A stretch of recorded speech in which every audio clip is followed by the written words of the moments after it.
Lesson 2. In this video, we will discuss understanding your audience. When you start writing your article or essay, you need to understand the reader. Who are you writing to? Is it a young boy, or your parent, or your friend, or someone who is knowledgeable, like your teacher, or a university professor? So, yes, obviously your article is read by someone who is more knowledgeable, such as your teacher, university students, or university professors. This means your words, styles that you choose in your academic writing should correspond with the reader's knowledge or with the reader's, let's say, style. There are certain things that you need to avoid, or there are certain things that you need to follow. First of all, when you are writing your article, you cannot use personal experiences or personal pronoun unless it's very necessary. When you are writing persuasive tasks or argumentative tasks, you can also write from second perspective, but it's also not very advisable when you're going to give information.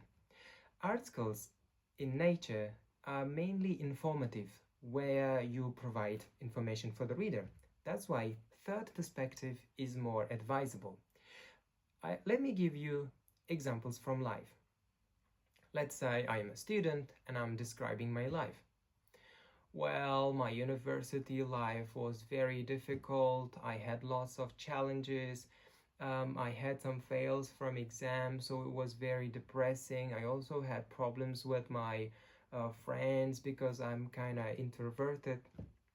So as you can see, in this example, I'm using I, and it feels like personal story.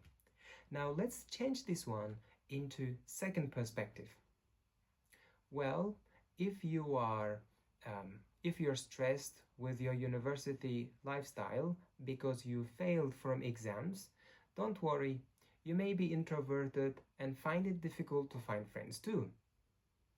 So, as you can see, we have changed it to second perspective, and it feels like someone is trying to argue with you or trying to, let's say, give advice a little bit later. Now, let's change it to the third perspective and see how the meaning changes.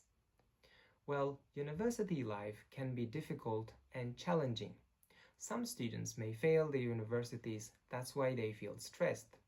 For some students who are introverted, finding friends or making friends can become a challenging task too. You see, I am telling the same story but from different perspectives. And as you can see, once we change the perspective, the meaning and the style or the purpose is changing. In the first one, it was mainly like entertaining or telling a story. In the second one, argumentative or persuasive. In the third one is mainly for informative purposes. Our essays and articles are mainly for informative purposes too. Therefore, third perspective, like writing from the third perspective, is very advisable. Do not include I or you unless it's very necessary and your instructor asks to do so. So, now I have again provided some exercises and some texts to see how it works in practice. It's time to go to the book and do the exercises. Good luck!